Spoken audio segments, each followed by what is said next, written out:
So the recurve sight can be quite intimidating to start with, but don't worry, in this video I'm going to show you how to install it on your bow from scratch and how to make sure, importantly, that your sight alignment is correct and the sight is lined up with the bow in the correct way.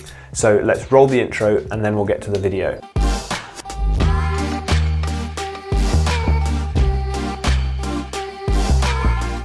So when you buy a sight, obviously the first step is to install the block onto the riser, and I'll show you now how you do that. So this is a Shibuya sight I've got here, and basically you have the sight block here and you simply, there's two holes here, the screws come in the bag, you'll have an Allen key in the sight bag, and you simply use these screws and you screw the sight block into the riser, and you make sure that it's tightened down and is in the correct position for where you want it.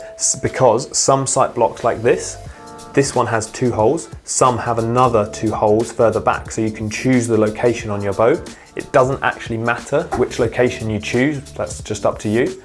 But what you do need to make sure of is that the screws are both tight and there's no movement of the block at all. And this is something you should check during competition regularly as well.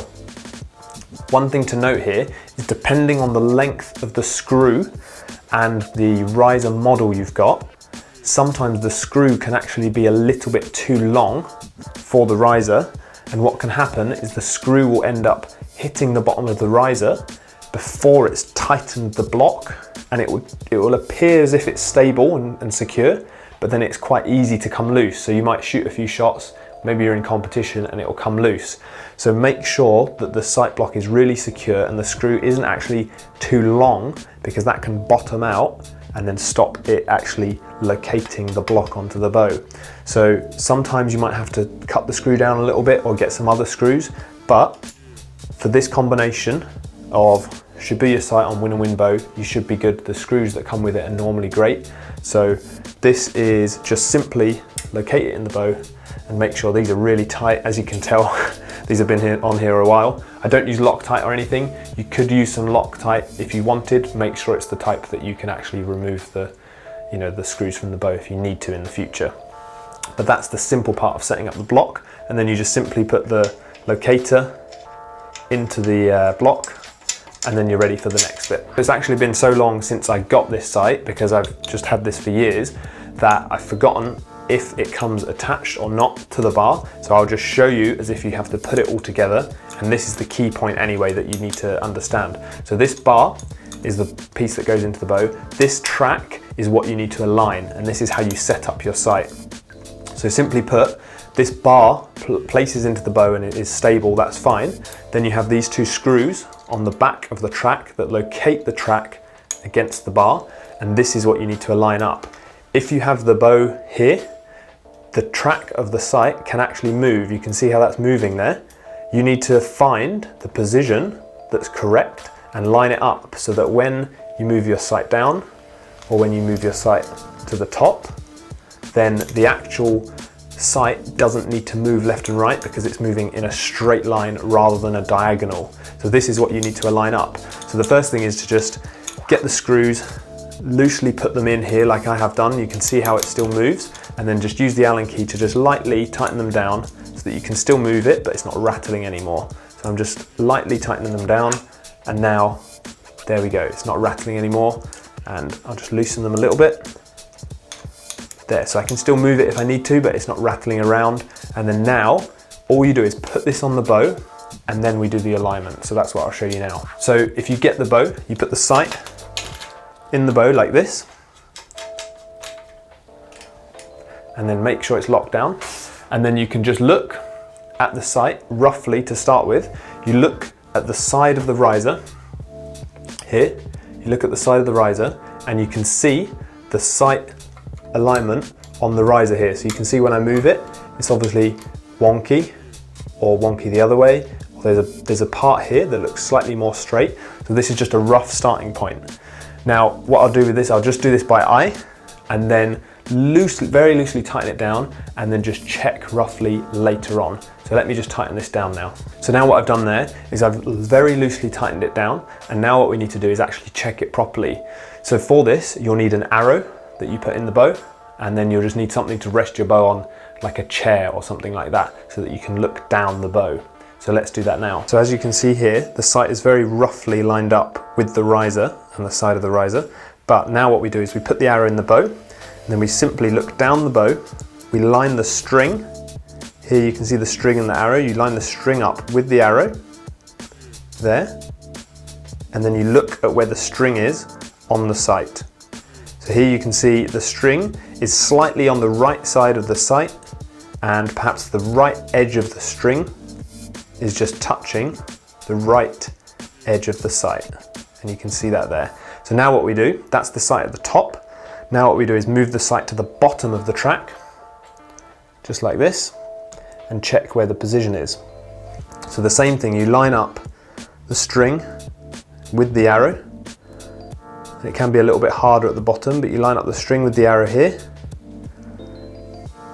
And then you check where the string is in relation to the sight.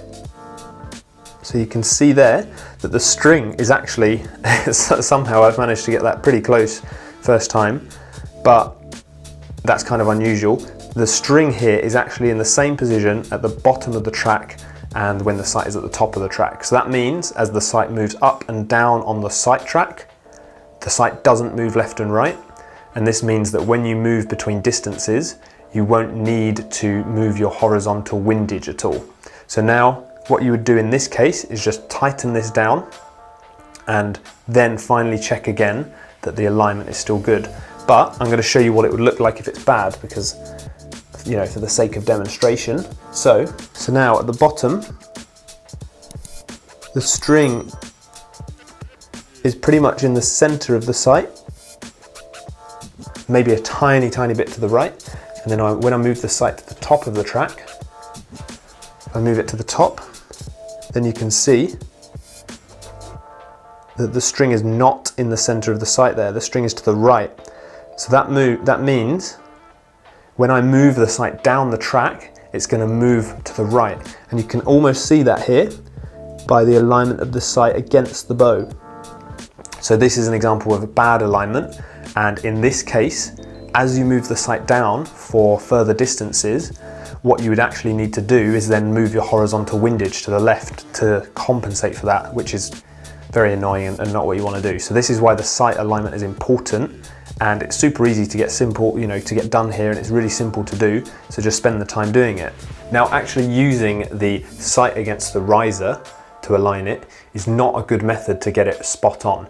It's good to, as a starting point, to make sure it's not, way off, but don't actually use it as a finishing point. And the reason for that is because the exact paint on the riser or the exact finish, or maybe there's a slight blemish or something, can make the block just sit a tiny bit unevenly, and then that, once you've got the extension on the sight and the length there, that can make quite a fair difference on the position of the sight block when you move it up and down the track. So don't use that for the final position. This is why it's important to use the arrow, line it up, and then this is your solid reference point for then aligning the sight and making sure it's correct up and down the track. If you sometimes need to move your sight in or closer to you, it's also good to make sure that this alignment is correct, but it is harder to compensate for that because you haven't got that alignment there. So it's something to bear in mind. And if you do move your sight in, maybe you can check and see how many clicks you need to move. So for example, if you have your furthest distance and you have one of the inner notches, you know that when you move your sight, you have to move your windage a certain amount to compensate for that. So definitely check that as well if you need to move your sight in and out for different distances. Now finally, what you would do to finish setting up your sight is to simply line up your sight with the arrow as a rough starting point. So if you have a reasonable technique, reasonable tuning, your sight should be somewhere near above your arrow. And this does depend on different things like string picture and anchor position and stuff like this, but it shouldn't be way off to one side, as this indicates a problem sometimes. So as a starting point, you put the sight roughly above the arrow When you line up the string with the arrow, the sight should be roughly in line with the string, like in this demonstration. And then this is a good starting point so that you can then start, the whole tuning process and get moving. So that was a complete guide of how to set up, install and align your sight on your bow. It is pretty simple, it's super easy to do. There's not really any excuse for not doing it because it's probably raining at some point. So even if you don't want to, just use some time when it's raining or something and you don't want to go outside, make sure it's lined up because it makes it much easier when you move between distances. So you don't have to worry about, oh, do I need to move 20 clicks left or 20 clicks right, or why are my arrows going right at 30 meters and they're going left at 70 meters, stuff like that. So much simpler just to line your sight up and make sure it's correct from the get-go. So I hope you found this video useful. As always, be sure to smash that like button and also subscribe to the channel if you haven't already. I'll put the links to social media down below, and thank you for watching, and I'll see you next time.